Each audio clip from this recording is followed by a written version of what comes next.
আচ্ছা, ওসব বাদ দেন। মেইন কথা হচ্ছে কি, সমালোচনা করাটা খুব সহজ, কারণ ওই কাজটা করা অনেক কঠিন, তাই না? উনি যেটুকু করতেছে আপনি আপনার জায়গা থেকে ওইভাবে চেষ্টা করেন, ঠিক আছে? না স্যার, আমরা তো অপরিচিত মানুষের সাথে তো এইভাবে কথা বলতে হয় না স্যার। আচ্ছা ঠিক আছে, এটা বাদ দেন। মেইন কথা এটা এক একজনের পার্সোনাল ইস্যু, তাই না? আমার এক ফ্রেন্ড আর কি আমার সাথে ভর্তি হবে, তো ওইখানে ফোন দিছে স্যারে। তো স্যার বলছে আচ্ছা ঠিক আছে তাহলে আপনি আসেন, ফোনে কথা না বললে আসেন। আচ্ছা ঠিক আছে, দেখেন স্যার আমরা ফারেনহাইট আর সেলসিয়াস একটু আলাদা দেখেন। আচ্ছা দেখেন, ফারেনহাইট আমরা কি টেম্পারেচার যখন মেজারমেন্ট করি সাধারণত দুইটা স্কেলে বেশি টেম্পারেচার মেজারমেন্ট করা হয়। একটা হচ্ছে ডিগ্রি ফারেনহাইট আর একটা হচ্ছে কি ডিগ্রি সেলসিয়াস, ঠিক আছে? এখন আপনি ডিগ্রি সেলসিয়াস এবং ডিগ্রি ফারেনহাইট যে কোনো একটাতে করলে কি করতে পারবেন, একটা আরেকটাতে কনভার্ট করতে পারবেন। সাপোজ আপনার কাছে একটা স্কেল আছে যে স্কেলে টেম্পারেচারটা মেজারমেন্ট করা যায় ডিগ্রি সেলসিয়াসে, আপনি যদি সেলসিয়াসটা না বুঝেন সেক্ষেত্রে ওটাকে কি করতে পারবেন, ডিগ্রি ফারেনহাইটে কনভার্ট করে নিতে পারবেন, ঠিক আছে? আবার যদি ফারেনহাইট থাকে সেলসিয়াসে কনভার্ট করার দরকার হয়, আপনি কি কনভার্ট করে নিতে পারবেন, ঠিক আছে? সিম্পল একটা ফর্মুলা মনে রাখবেন, C/5 সমান সমান F32 F-32 ডিভাইডেড বাই 9, ঠিক আছে? এই ফর্মুলাটার ভিতরে আপনার যে কোনো একটা তো দেওয়া থাকবে, হয় ফারেনহাইট দেওয়া থাকবে অথবা কি সেলসিয়াস দেওয়া থাকবে। এখন যেটা দেওয়া থাকবে ওইটা দিয়ে কি আরেকটা বের করা যাবে না? কারণ এখানে কি দুইটা হচ্ছে রাশি, ঠিক আছে? আননোন রাশি কয়টা? দুইটা। যে কোনো একটা আননোন রাশি থাকলে আরেকটা কি বের করা যাবে। অ্যাজ ফর एग्जांपल যদি 100 ডিগ্রি ফারেনহাইট থাকে, কি থাকতেছে? 100 ডিগ্রি ফারেনহাইট আছে, তাহলে এটাকে আমি সেলসিয়াসে যদি কনভার্ট করতে চাই, ঠিক আছে? তাহলে আমার আননোন কোনটা? সেলসিয়াস। সেলসিয়াসটা কি আননোন আর ফারেনহাইটটা কি নোন হয়ে যাচ্ছে। তাহলে আমি যদি লিখি C/5 সমান সমান কত, 100 ডিগ্রি ফারেনহাইট হচ্ছে না -32 ডিভাইডেড বাই 9, ঠিক আছে? এখন ক্যালকুলেশন করলে বের হবে না, ঠিক আছে? আমরা যদি কি ক্রস মাল্টিপ্লিকেশন করি তাহলে চলে আসবে না? দেখেন 5 কত 9/9C সমান সমান কত 500 মাইনাস কত 32, 5 দুগুণে 10, 3 5 15, 150, 15 আর 1 16, তাই না? 160। ওকে, তাহলে 500 থেকে যদি আমরা 160 বিয়োগ করি, 160 আমরা যদি বিয়োগ করি কত থেকে, 500 থেকে, কত আসবে? তাহলে C সমান সমান 340 মাইনাস ডিভাইডেড বাই 9, ঠিক আছে? ডিভাইডেড বাই 9 করলে কত হবে? 4 নং 36, 3 নং 27, ঠিক আছে? 3 নং 27, ঠিক আছে? 70। তাহলে কত আসে অ্যাপ্রক্সিমেট? প্রায় সামথিং 34 35 38 এরকমই আসবে কাছাকাছি, ঠিক আছে? তার মানে কি ক্যালকুলেটরটা করলে কি হবে, বের হয়ে যাবে। এখন যদি 38 ও হয়ে যায়, ঠিক আছে? 8 নং 82, তাই না? তাহলে 8 নং 72, 9 নং 81, তাহলে 39, হ্যাঁ? অ্যাপ্রক্সিমেট যদি 39 ও হয় তাহলে 39 ডিগ্রি কি হবে? সেন্টিগ্রেড, ঠিক আছে? 39 ডিগ্রি কি হবে? সেন্টিগ্রেড হবে বা সেলসিয়াস হবে। এখন আমার যদি এখানে সেলসিয়াস দেওয়া থাকে তাহলে আমি কিন্তু এভাবে ফারেনহাইটও বের করতে পারবো, ঠিক আছে? যদি শুধু সূত্রটা মুখস্থ থাকে তাহলে কি সেলসিয়াস থেকে ফারেনহাইট, ফারেনহাইট থেকে সেলসিয়াস আপনি কি করতে পারবেন, বের করতে পারবেন। ওকে, আচ্ছা আমরা গতদিন যে জায়গাটায় আটকে ছিলাম সেই জায়গাটা একটু মনে রাখতে হবে। আমরা কতগুলো ফিভারের লক্ষণ করতেছিলাম, তাই না? এর ভিতরে 5টা ফিভারের লক্ষণ আমরা বলে দিয়েছি যে আপনার পেরিফেরিতে বা আপনার এলাকাতে যদি এই টাইপের ফিভারগুলো আসে তাহলে আপনি প্রাথমিকভাবে কি ফিভার হিসেবে ডিটেক্ট করবেন সেটাকে, তাই না? সেই 5টার ভিতরে কি কি ছিল নামগুলো একটু বলতে পারবেন? এক নম্বর হচ্ছে করোনা, কোভিড-19, আচ্ছা করোনা, কোভিড-19, হ্যাঁ। তারপর dengue, dengue, chikungunya, chikungunya, typhoid fever, typhoid fever, প্যারাফয়েড, প্যারাটাইফয়েড ফিভার। ওকে, তাহলে এই 5টা আমরা কি পড়ে আসছি, পড়ছেন বাসায়? এখন আরো কিছু রোগের ইয়া পড়ে অ্যাটলিস্ট 10-12টা জ্বর সম্পর্কে যদি মোটামুটি ভাবে জানি তাহলে কি যথেষ্ট। এটা তো লিখছেন আপনারা, আপনাদের তো গত ক্লাসে এটা আমরা বলে দিয়েছি, ঠিক আছে? চিকুনগুনিয়া, ঠিক আছে? Typhoid, typhoid fever, paratyphoid fever. প্যারা, গত ক্লাসে আসেন না আপনারা? তাহলে কেমনে হবে? গত ক্লাসে ভিডিও দেখেন নাই? ভিডিও আছে তো। আচ্ছা, আজকে আমরা 6 নাম্বার থেকে শুরু করব। নাম্বার 6, আপনারা বলেন কোন জ্বর বলবো? একজন একজন করে বলেন, পেছন থেকে আসেন। 10 জন আছেন, 10 জনের বেশি আছেন। আপনি বলেন ম্যাডাম কোন জ্বর বলবো? টাইফয়েডটা টাইফয়েড বলছি না? ও টাইফয়েড সারা স্যার যে 5টা বলছে এই 5টা ছাড়া জ্বরের নাম মনে আসতেছে না? ব্যথার জ্বর। ব্যথার জ্বর না? কালা জ্বর। কালা জ্বর। আর কিছু নয়? ঠান্ডা জ্বর এটা বাত জ্বর। ফ্লুয়েঞ্জা পড়েন স্যার ফ্লুয়েঞ্জা আচ্ছা, রিউমেটিক ফিভার।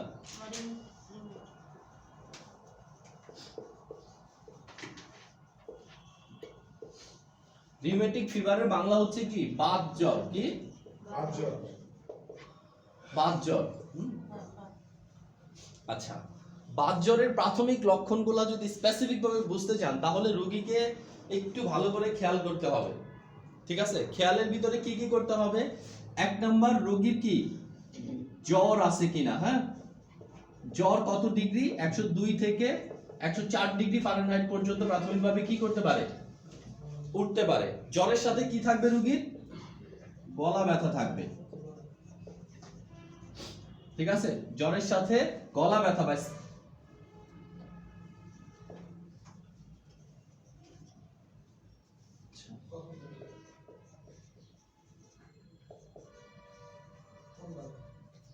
বা স্টেপ থ্রোট থাকবে। স্টেপ থ্রোট মানে কি? স্ট্রেপ্টোকক্কাল ব্যাকটেরিয়া দিয়ে গলা ব্যথা, তাই না? তাহলে গলা ব্যথার সাথে কি জ্বর থাকবে প্রাথমিকভাবে। এরপর কি হবে? Joint pain. এবং পেইনটা কি হবে? রেফারেবল পেইন, স্থানান্তরিত ব্যথা।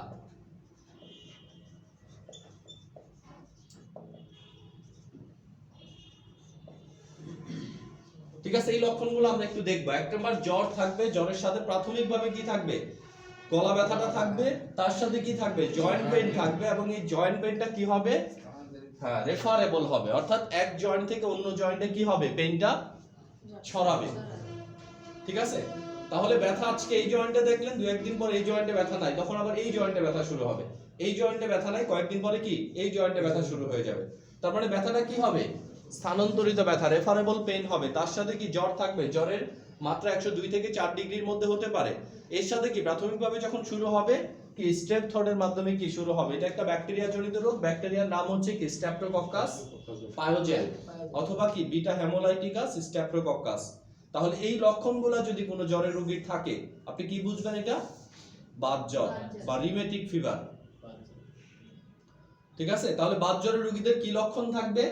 জ্বরের টেম্পারেচারটা কত থাকতে পারে? 102 থেকে 104 এর মধ্যে। এরপরে কি বললাম? সাথে প্রাথমিকভাবে গলা ব্যথা হবে, পরবর্তীতে নাও হতে পারে। হ্যাঁ, তারপরে কি বললাম? জয়েন্ট পেইন হবে। এবং পেইনটা কি হবে? স্থানান্তরিত পেইন হবে। ব্যথাটা এক জয়েন্ট থেকে অন্য জয়েন্টে কি হবে? মুভ করবে। শীতকালে রোগের তীব্রতা বাড়বে। ঠিক আছে, যখন এই যে শীতকাল আসবে তখন কি হবে? রোগের তীব্রতা বাড়বে। মানে ব্যথাটা বাড়ে হ্যাঁ, ব্যথাটা বাড়ে শীতকালে রোগের তীব্রতা বাড়বে। Madam is right. বাত জ্বরের রোগী দেখছেন? এই তো ক্লিয়ার এতটুকু? জি, এরপরে কোনটা বলবো? আমরা 10টা অ্যাটলিস্ট কি বলি যেন 10টা রোগ সম্পর্কে একটা ধারণা থাকে। এরপর বলি টিউবারকুলোসিস, তাই না? যক্ষা একটা রোগ, তাই না? টিউবারকুলোসিস অর বা যক্ষা। ঠিক আছে, যার হয় যক্ষা তার নাই কি রক্ষা। যক্ষা হলে রক্ষা নাই, এই কথার ভিত্তি নাই, তাই না? বর্তমান ডায়লগ। বাট প্রত্যেক বর্তমান ডায়লগ কি দাঁড়িয়ে আছে কোনো না কোনো অতীত ইতিহাসের উপর, তাই না? যক্ষার চিকিৎসা যখন ছিল না তখন কি এরকমই ছিল। আচ্ছা, যক্ষা সম্পর্কে আমাদের কিছু ভুল ধারণা আছে যে যক্ষা হলেই কি হবে? কাশি হবে। যক্ষা হলেই কি হবে? কফের সাথে রক্ত আসবে। ঠিক আছে, যক্ষা হলে এই টাইপের জিনিসগুলো নাও হতে পারে। ঠিক আছে, এই টাইপের কফ কাশি এই টাইপের সম্ভাবনাগুলো থাকবে যদি আমার পালমোনারি টিউবারকুলোসিস হয়, যক্ষাটা যদি আমার লাংসে হয়। ঠিক আছে, তাহলে যক্ষা যদি আমার লাংসে হয় সেই ক্ষেত্রে আমার কাশি হবে, কাশির সাথে রক্ত আসবে। নর্মাল যক্ষা বলতে আমরা যেটা বুঝি ওই যক্ষাটা হবে। কিন্তু যক্ষা এমন একটা জীবাণু যেখানে তার সুইটেবল কন্ডিশন পাবে সেখানেই সে কি করবে, গ্রো করবে। ঠিক আছে, মাইকোব্যাকটেরিয়াম টিউবারকুলোসিস আপনার ব্রেনে হতে পারে, আপনার কিডনিতে হতে পারে, আপনার ইন্টেস্টাইনে হতে পারে, আপনার বোনে হতে পারে, আপনার জয়েন্টে হতে পারে। ঠিক আছে, তাহলে প্রত্যেকটা জায়গায় যক্ষা হতে পারে। এখন আপনার মনে হতে পারে যে যক্ষা যদি এত জায়গায় হয় তাহলে বুঝবো কেমনে? যদি আপনার কিডনিতে যক্ষা হয়, যদি আপনার ইন্টেস্টাইনে যক্ষা হয়, মানে কি ক্ষুদ্রান্তে বৃহদান্তে যদি যক্ষা হয়, তাহলে কি আপনার কফির সাথে রক্ত আসবে? তখন কফির সাথে রক্ত আসবে না, কারণ এটা ডাইজেস্টিভ ট্র্যাকে যক্ষা। অর্থাৎ যক্ষার জীবাণু যেখানে গ্রো করবে সেখানেই কি যক্ষা নামক রোগ। যক্ষা বলতে আমরা বুঝতেছি একটা জীবাণু, ব্যাকটেরিয়া, নাম কি মাইকোব্যাকটেরিয়াম টিউবারকুলোসিস। এই জীবাণুটা কোন জায়গায় গ্রো করতেছে, তাহলে জীবাণুটা আমার শরীরে যেখানে গ্রো করবে সেখানেই কি আক্রান্ত হওয়ার সম্ভাবনা থাকবে। তবে নরমালি কি যদি আমাদের 100 জনের যক্ষা হয় দেখা যায় কি 50-60 জনের পালমোনারি টিউবারকুলোসিস, তার মানে কি রেট হারটা অনেক বেশি। ঠিক আছে, এখন পালমোনারি টিউবারকুলোসিস যদি না হয়, অন্য কোনো টিউবারকুলোসিসও যদি হয়, তাহলে আমাকে কি লক্ষণ দেখে তো বুঝতে হবে, তাই না? এই লক্ষণ দেখে বোঝার জন্যই কি জাস্ট কতগুলা বেসিক পয়েন্ট মনে রাখতে হবে। ঠিক আছে, এরপরে ওই কারণ আমরা এগুলো কেন বলতেছি, একজনের জ্বর আসছে, জ্বর আসলে আপনি কি টেস্ট দিবেন?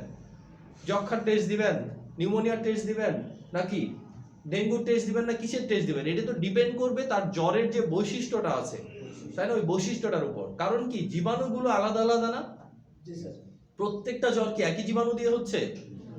একই জীবাণু দিয়ে হচ্ছে না। যেহেতু একই জীবাণু দিয়ে হচ্ছে না, তাহলে জীবাণু থেকে নিঃসৃত পাইরোজেন গুলাও কি আলাদা আলাদা। আর পাইরোজেন যদি আলাদা হয় তাহলে তার ক্যারেক্টারিস্টিক্সটা কি হবে?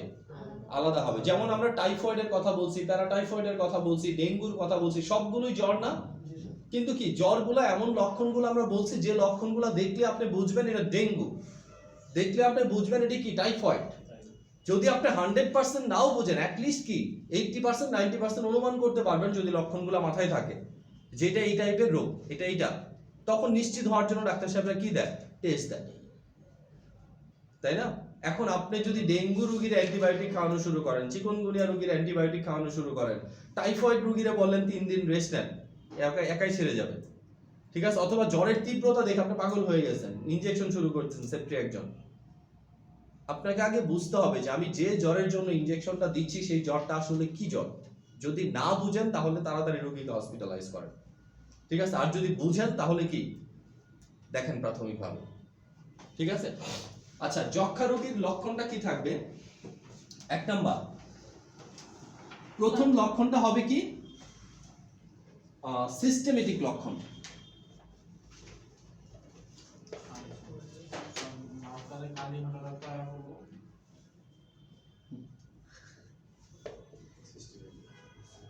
সিস্টেমেটিক লক্ষণ, আমরা সিস্টেমেটিক লক্ষণ বলতে কি বোঝাচ্ছি? যে সিস্টেমে যক্ষাটা হবে ওই সিস্টেমে কিছু লক্ষণ দেখা যাবে। যেমন যদি রেসপিরেটরি সিস্টেমে হয়,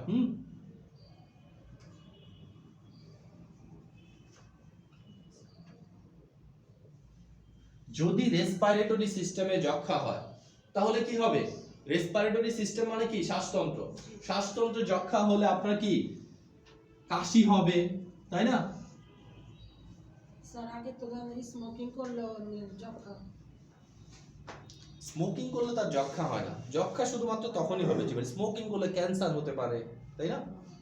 কারণ এই স্মোকিং এর করলে যদি যক্ষা হতো তাহলে সিগারেটের গায়ে কি যক্ষার একটা ছবি দেওয়া থাকতো, তাই আমরা না? তো এটাই জানতাম যে সিগারেট খেয়ে এরকম আমাদের পাশে মারা গেছে একটা লোক, যক্ষা। তাহলে কাশি হবে, কাশিতে রক্ত আসতে পারে, ঠিক আছে? কাশিতে বা কফের সাথে কি আসতে পারে?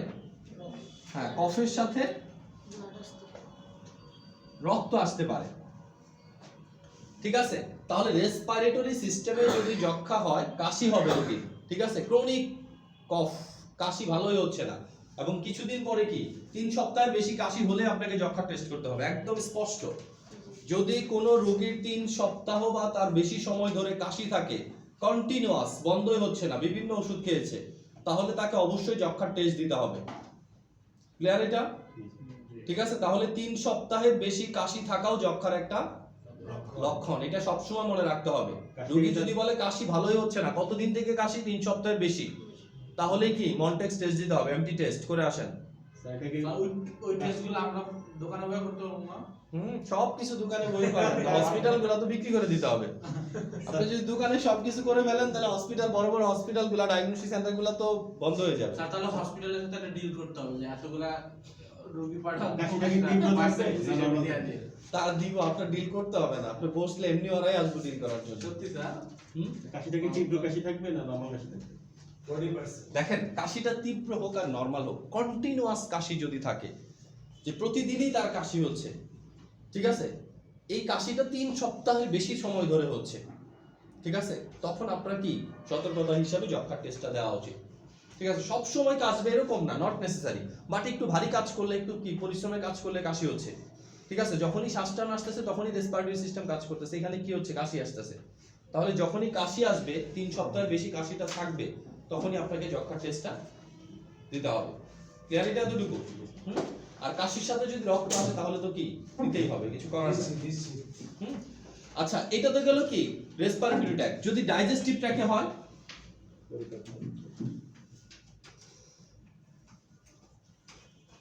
ডাইজেস্টিভ ট্র্যাকে যদি হয় তাহলে রোগীর কি chronic diarrhoea, digestive tract, T R A C T tract, digestive ট্র্যাক্টে যদি হয়, মনে রাখতে হবে রোগীর ক্রনিক ডায়রিয়া, তার মানে কি একেবারে অনেক দিন ধরে ডায়রিয়া ভালোই হচ্ছে না, ঠিক আছে, অনেক দিন ধরে ডায়রিয়া ভালোই হচ্ছে না, যখন এরকম হবে, আবার ডায়রিয়াটা যে ওইরকম মানে নরমাল ডায়রিয়ার মতো মারাত্মক অবস্থা তা দিনে 10-12 বার হয় তাও না, কিন্তু কি প্রতিদিন 2-3 বার করে কি 1-2 বার করে কি ডায়রিয়ার মতো পায়খানা হচ্ছে, পায়খানা নরম হচ্ছে, ঠিক আছে, যদি কোনো কিছুতেই কাজ না করে তখনও রোগীকে কি দিতে হবে, যক্ষার টেস্ট দিতে হবে। অর্থাৎ সিস্টেমিক সিম্পটম বলতে বোঝাচ্ছি যেখানে হবে ওই সিস্টেমের যে নরমাল ফাংশন আছে সেই ফাংশনটা নরমালি অপারেট হবে না। যেমন কিডনিতে হলো, তাহলে কিডনির মূল কাজ কি, ইউরিন ফিল্ট্রেশন করা, মানে ব্লাডটাকে ফিল্ট্রেশন করে ইউরিন তৈরি করা, এই কাজটা কি হবে না, ভালোভাবে হবে না। যদি ব্রেনের পর্দায় হয় তাহলে হেডেক থাকবে, তার সাথে কি থাকবে, কনফিউশন থাকবে, ঠিক আছে, মাথা রিলেটেড বিভিন্ন রকম যে সমস্যাগুলো আছে সেই সমস্যাগুলোকে অ্যারাইজ করবে। অর্থাৎ যে জায়গায় থাকবে ওই জায়গার যে অর্গানটা আছে সেই অর্গানটার যে ফাংশন এটা ভালো করে হবে না। এটা ছাড়া কমনলি বোঝার উপায় কি, মানে যে কোনো সিস্টেমে হোক কমনলি বোঝার উপায় কি, যক্ষা হলে রাতে রাতে জ্বর হবে, কি রাতে রাতে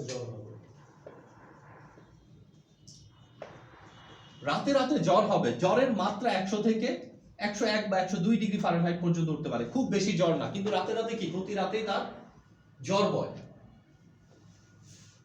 যেহেতু রাতে রাতে জ্বর ববে, আমরা জানি আমাদের যদি জ্বর হয় তাহলে কি হয়, মুখের স্বাদ কমে যায় না, মুক্তিটা হয়ে যায় না, ঠিক আছে, জ্বরের রোগীর কি মুখে অনেক স্বাদ থাকে?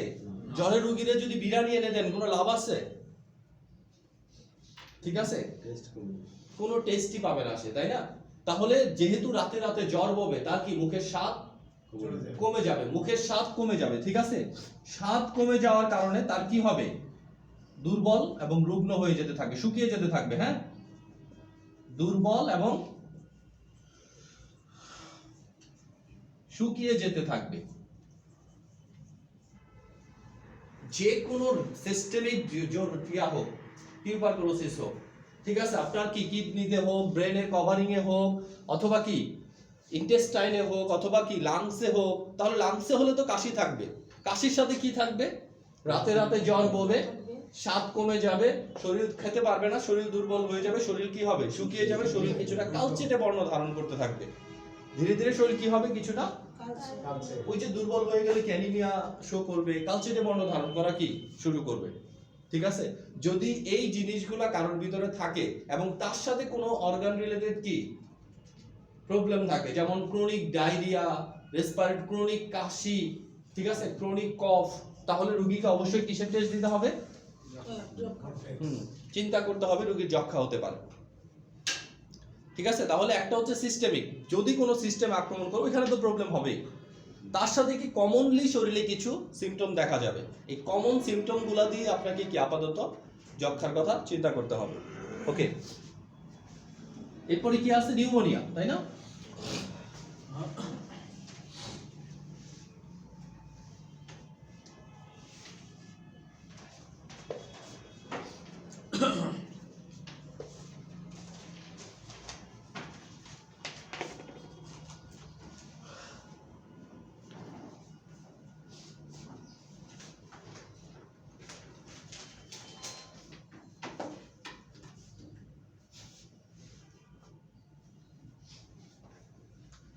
নিউমোনিয়া আমরা খুব কমনলি পরিচিত নিউমোনিয়ার সাথে, তাই না? জীবাণুর নাম কি ম্যাডাম? Pneumonia streptococcus. স্ট্রেপ্টোকক্কাস কি? পাইলোরি। স্ট্রেপ্টোকক্কাস পাইলোরি নামে কোনো জীবাণুর নাম শুনছেন? আমি বুঝতে না। এটা কি? বলে স্ট্রেপ্টোকক্কাস নিউমোনিয়া, ঠিক আছে? জীবাণুর নাম কি? স্ট্রেপ্টোকক্কাস নিউমোনিয়া, ঠিক আছে? তাহলে স্ট্রেপ্টোকক্কাস নিউমোনিয়ার কারণে আমাদের রেসপিরেটরি ট্র্যাকে, বিশেষ করে বাচ্চাদের, ঠিক আছে, যে ডিজিজ হচ্ছে সেটাই কি নিউমোনিয়া। কি লক্ষণগুলো থাকবে? যেহেতু রেসপিরেটরি সিস্টেম রিলেটেড, তাহলে এখানে প্রথমে থাকবে ফিভার, তাই না? ফিভার থাকবে, তাও কত? 103 থেকে 105 ডিগ্রির মতো কি হতে পারে? ফিভার হতে পারে, ঠিক আছে? তাহলে বাচ্চার শরীরে কি থাকবে? জ্বর থাকবে, এর সাথে কি থাকবে? ডিসফোনিয়া থাকবে, শ্বাসকষ্ট,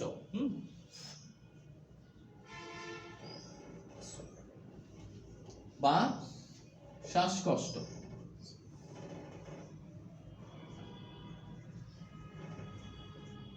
ঠিক আছে? ডিসফোনিয়া বা কি শ্বাসকষ্ট থাকবে বাচ্চার।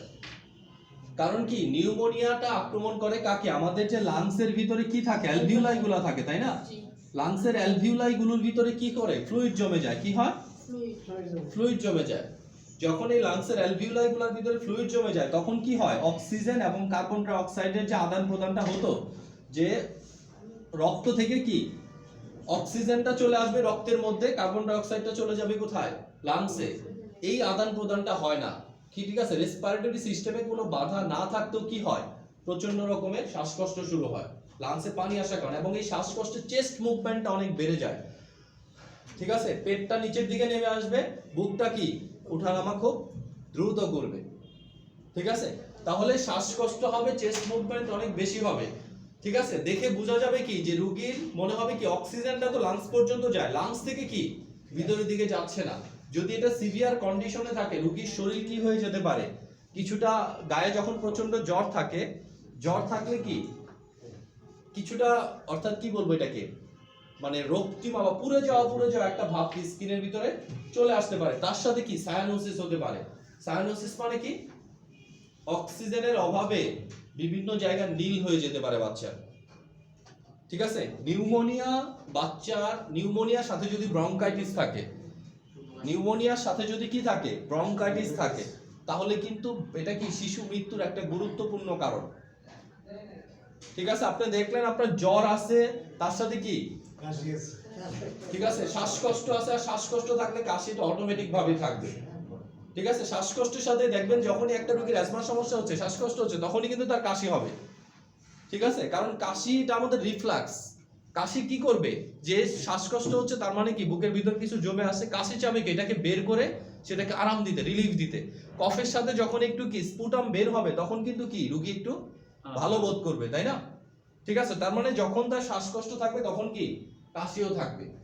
ওকে, তাহলে ফিভার থাকবে, শ্বাসকষ্ট থাকবে, কাশি থাকবে, আর কি চেস্ট মুভমেন্টটা যদি অনেক বেশি হয় বাচ্চা, দেখেন যে বুকটা কি অনেক বেশি ওঠানামা করতেছে, পেটটা অনেক বেশি কি নিচের দিকে দেবে যাচ্ছে, ঠিক আছে? তখন আপনাকে নিশ্চিত হতে হবে এটা সম্ভবত কি নিউমোনিয়া, ঠিক আছে?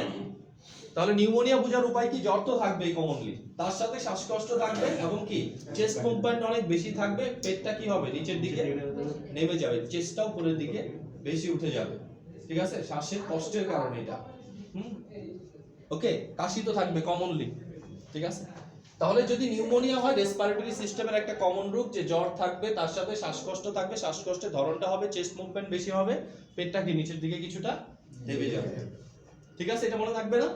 দেখেন আমরা কি পুরা রোগটা কেন বলতেছি না, আমরা শুধু রোগের বেসিক জিনিসটা, কারণ আপনি সব রোগের চিকিৎসা দিবেন এরকম কিছু না তো, তাই না?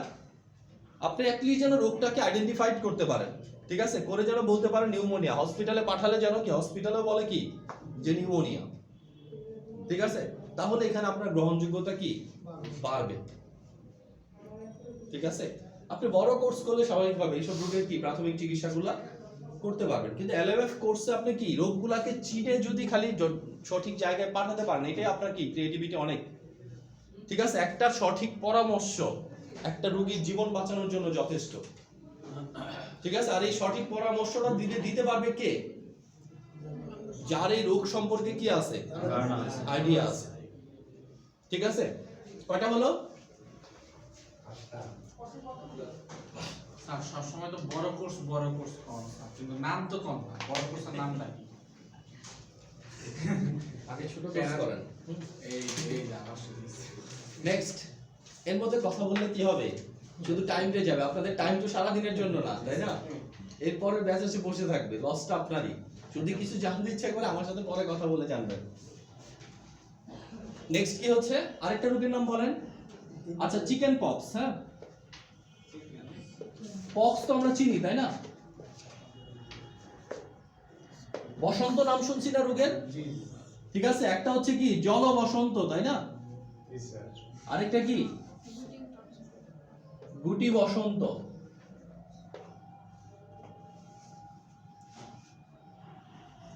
স্যার আপনি বলেন জল বসন্ত আর গুটি বসন্ত কিভাবে চিনবেন?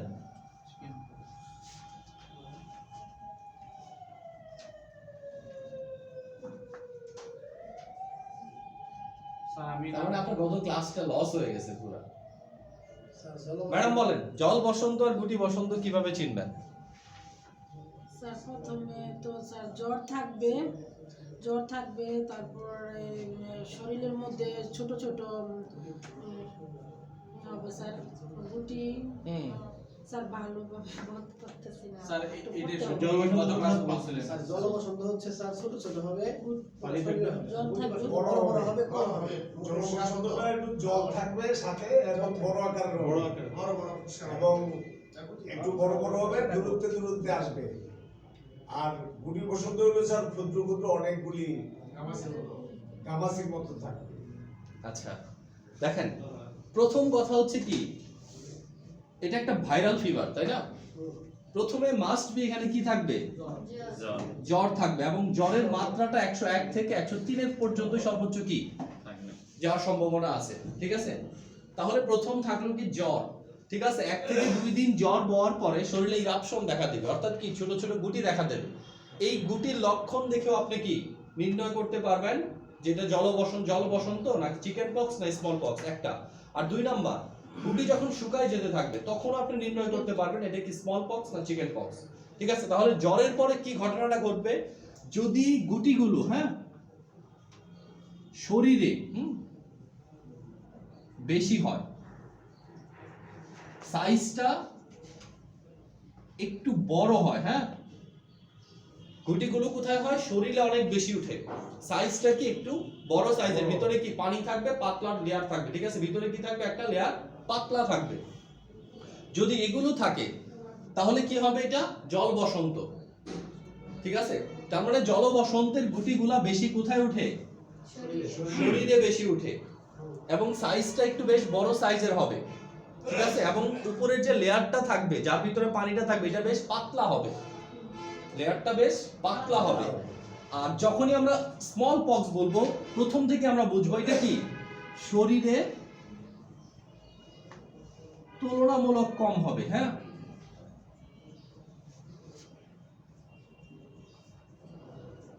বেশি হবে কোথায়, মুখে,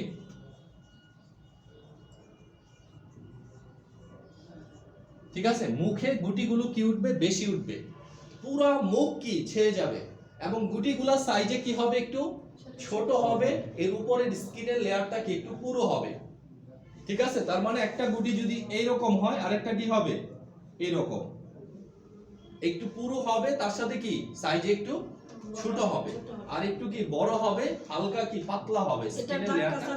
স্যার থাকে স্যার, দাগটা কালো হ্যাঁ। হয়ে থেকে যায় অনেকদিন। ঠিক আছে, তাহলে কি এটা হবে কোথায়? দেখবেন আপনি একটা গুটি বসন্তের লুককে দেখলেই বুঝবেন এর গুটি বসন্ত হচ্ছিল। সমস্ত মুখে দেখবেন কি দাগ কালো একদম কি মনে হচ্ছে যে কি গর্ত গর্ত। গর্ত গর্ত দাগ হয়ে যায়। গর্তটা হওয়ার কারণ কি? অনেক মানুষ আগে যে মারা যেত, জি জল বসন্তে কিন্তু খুব একটা বেশি মানুষ মারা যাওয়ার সম্ভাবনা নাই, যেহেতু লেয়ারটা পাতলা থাকে, পানিটা তাড়াতাড়ি বের হয়ে গেলে কি এটা শুকায় যাবে। 5 থেকে 7 দিনের মধ্যেই কি মোটামুটি এটা ভালো হতে শুরু করবে। কিন্তু গুটি বসন্তের প্রবলেমটা শুরু হয় 5 থেকে 7 দিন পরে। 5 থেকে 7 দিন তো জল বসন্তের মতোই যায়, কিন্তু প্রবলেম হচ্ছে যেহেতু স্কিনের লেয়ারটা মোটা থাকে, পানিটা বের হতে পারে না। পানিটাতে কি হয়, ব্যাকটেরিয়াল আক্রমণ করে এটা নতুন করে ইনফেকশন তৈরি হয়।